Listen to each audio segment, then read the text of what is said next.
मुश्किल नहीं है कोई काम दुनिया में, मुश्किल नहीं है कोई काम दुनिया में, मुश्किल नहीं है कोई काम दुनिया में, मुश्किल नहीं है।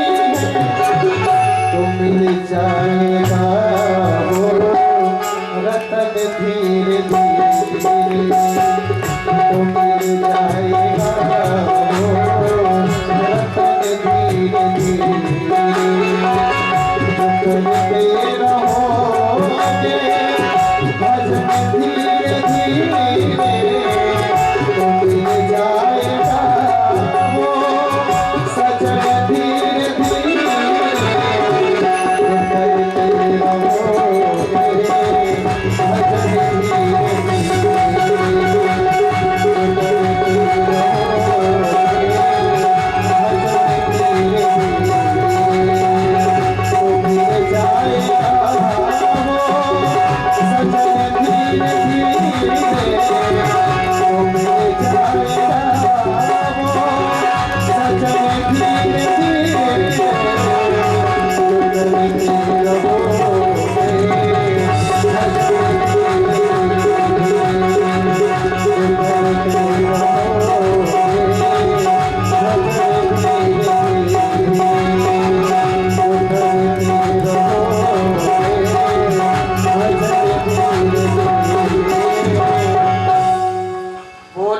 भक्तवत्सल भगवान की जय हो। मनुष्यों का परम धर्म क्या है? अब बात समझ में आ गई। सबसे श्रेष्ठ मानव का धर्म है भगवान का भजन, भगवान की उपासना। यही है मनुष्य की शोभा।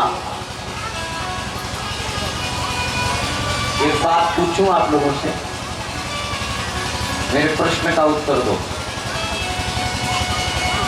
कोई स्त्री देखने में गोरी हो, कोई स्त्री देखने में गोरी हो और चमकीली साड़ी पहनी हो और सोने से लदी हो और लेकिन नाक कटी हो, तो बोलो अच्छी लगेगी खराब? सब कह रहे हैं खराब लगेगी। केवल नाके तो नहीं, ध्यान देना। जैसे सब कुछ हो नाक न हो तो चेहरे की शोभा नहीं, इसी प्रकार मनुष्य के जीवन में सब कुछ हो अगर भगवान की भक्ति नहीं है तो वैसे है जैसे नटखटी स्त्री, तो मनुष्य की कोई शोभा। तो स्वामी तुलसीदास जी की बुद्धि बड़ी चतुराई बड़ी, बहुत बड़ा बुद्धिमान हो गया हूं मैं। आपके बिहार प्रांत में सबसे ज्यादा बुद्धिमान माना जा रहा हूं। बुद्धि बड़ी चतुराई बड़ी, असुख सुंदरता तन सो लिपटी है। सुख और सौंदर्य का वो विग्रह बन गया, सारे सुख सारी सुंदरता उसके पास। बुद्धि बड़ी चतुराई बड़ी, सुख सुंदरता तन सो लिपटी है। मान बड़ो, बड़ी सम्मान उसका, मान प्रतिष्ठा। मान बड़ो धन धाम बड़ो, सबसे धनी और सबसे बढ़िया मकान। मान बड़ो धन धाम बड़ो, जस कीरत हूँ जग में प्रगति है। और सुन लो, झूमत द्वार गजेंद्र हजार, दरवाजे पर नहीं, एक नहीं दो नहीं, हजारों की संख्या में हाथी झूमते हैं। झूमत द्वार गजेंद्र हजार, सुरेशहु से कछु नाही घटी है। तुलसी रघुनाथ के भक्ति बिना, मानो सुंदरी नारी की नाक कटी है।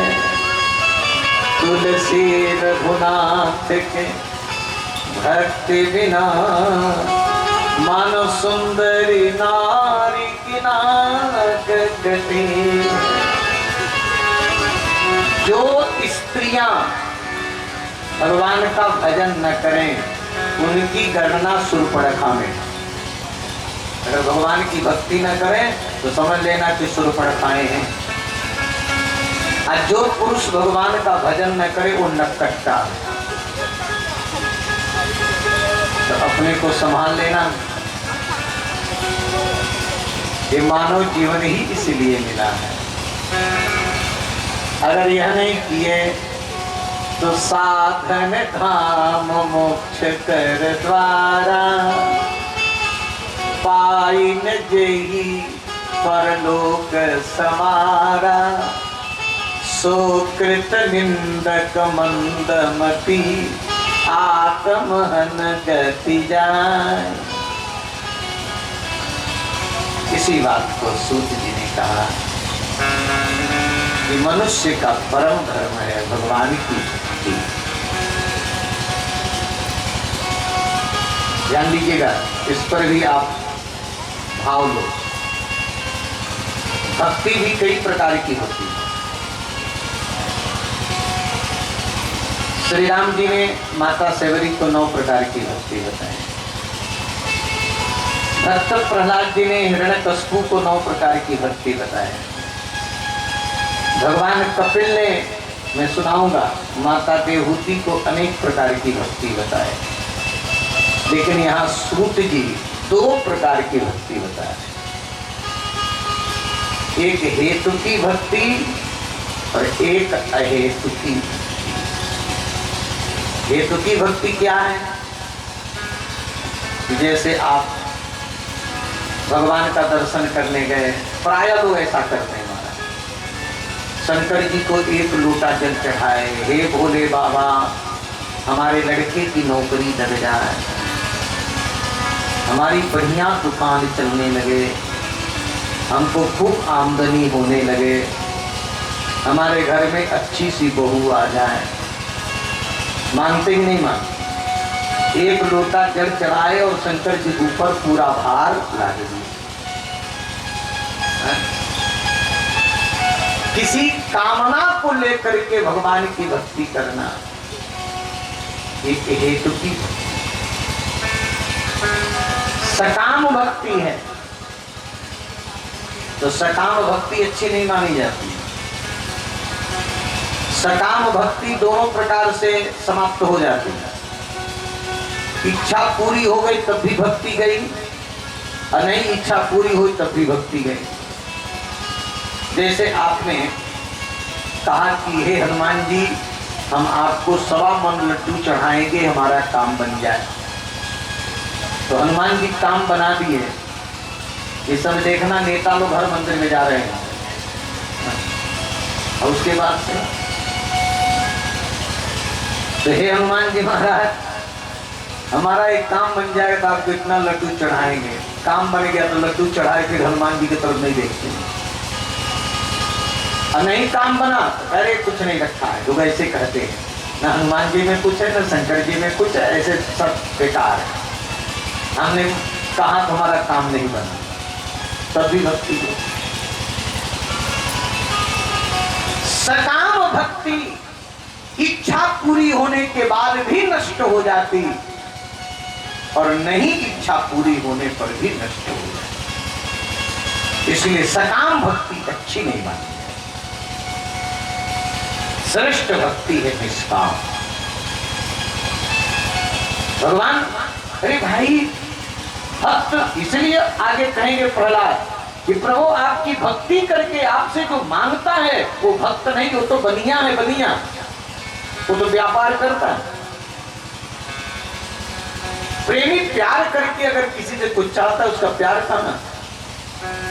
भगवान की भक्ति करके अगर आप कुछ चाहते हो तो अभक्त कहां हो, आप तो व्यापारी हो। इसलिए भक्त तो अपने प्रभु से केवल उनकी प्रसन्नता चाहता है। हमारे मिथिलावासी क्या कहते हैं? मिथिलावासी कहते हैं कि दुल्हन और हमको योग एक कुछ नहीं चाहिए, केवल आपका मंद मुस्कान चाहिए।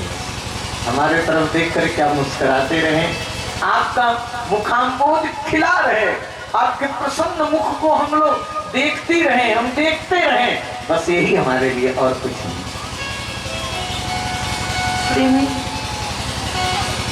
अपने प्रेमास्पद से केवल उनका सुख चाहता है और कुछ नहीं। तो क्या जो कुछ नहीं चाहता है वो दलित रहता है?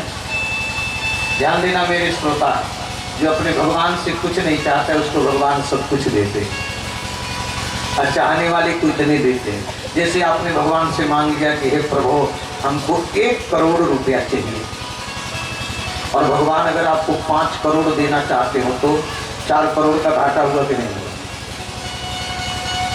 छोड़ दो ना प्रभु के ऊपर, वो तो वो ही देंगे जिसमें आपका कल्याण होगा। एक उदाहरण मैं दूं आप लोगों को। किसी पिता के 2 पुत्र हैं,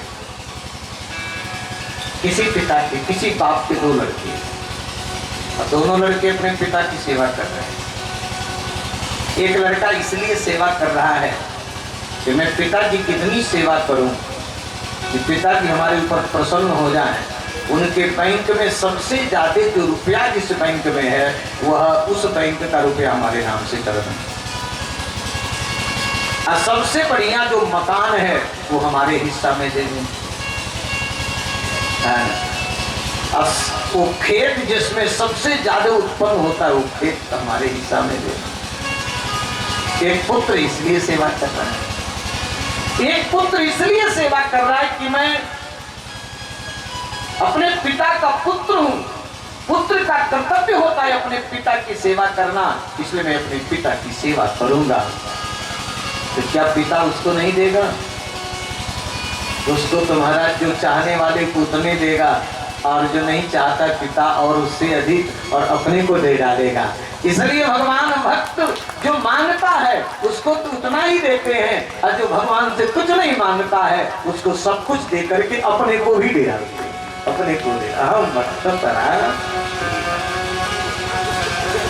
इसलिए हेतु की भक्ति है, हेतु की भक्ति सर्वश्रेष्ठ है। और भक्ति कौन है जानते हो आप? ये भक्ति भगवान की पत्नी है। भक्ति कौन है? ठाकुर जी की पत्नी है, भगवान की प्राण प्रिया है, पत्नी है। तो कोई भी पतिव्रता स्त्री किसके साथ रहेगी? पति के साथ कि दूसरे के साथ? और जो स्त्री अपने पति के साथ न रहे, दूसरे के साथ रहे, उसको अच्छा कहेगा, कहा जाएगा कि खराब, उसको सती तो नहीं कहेंगे। जो दूसरे के साथ जो स्त्री जाए उसको व्यभिचारिणी कहेंगे कि सती कहेंगे? उसको व्यभिचारिणी स्त्री कहेंगे। इसी प्रकार अगर हमारी भक्ति भगवान के अतिरिक्त दूसरे में लगती है, हमारी भक्ति सती भक्ति नहीं है, हमारी भक्ति तो व्यभिचारिणी भक्ति है। वह भक्ति प्रसन्न नहीं रहती, क्योंकि भक्ति तो प्रसन्न होगी ठाकुर जी के चरणों, ठाकुर जी के। इसलिए अपनी भक्ति को भगवान से जोड़ो। और जब पति पत्नी का विवाह होता है तो बेटा पैदा होता है, पुत्र होता है। तो हम आपकी भक्ति अगर भगवान से जुटेगी तो तुरंत 2 बेटे पैदा होंगे। भगवान से अगर भक्ति जुटे तो भगवान के पुत्र 2 हैं, भक्ति देवी से जो पैदा होते हैं। एक बेटे का नाम है ज्ञान और एक बेटे का नाम है वैराग्य। तो सहज में भगवान की भक्ति करने वाले को सहज में ज्ञान होता है और संसार से वैराग्य होता है, उसको प्रयास नहीं करना पड़ता। कबीरदास जी ने कहा कि मसी कागज छुओ नहीं, कलम लागही नहीं हाथ। उन्होंने कहा कि मैंने तो विद्यालय का मुख भी नहीं देखा, लेकिन कबीरदास जी ने जो भजन लिख कह दिया, बड़े बड़े विद्वान उसका अर्थ नहीं कर पाते। और वैराग्य इतना प्रबल कबीरदास जी के जीवन में देखना, उनका चरित्र पढ़ना। कबीरदास जी को दिलाने के लिए देवलोक से अप्सरा आई थी, तो अप्सरा भी इनके वैराग्य को देख करके नतमस्तक हो करती थी। तो न ज्ञान का प्रयास करना पड़ता है, न वैराग्य का प्रयास करना पड़ता है। भगवान के भक्त को सहज में ज्ञान, सहज में वैराग्य। इसलिए वासुदेवे भगवती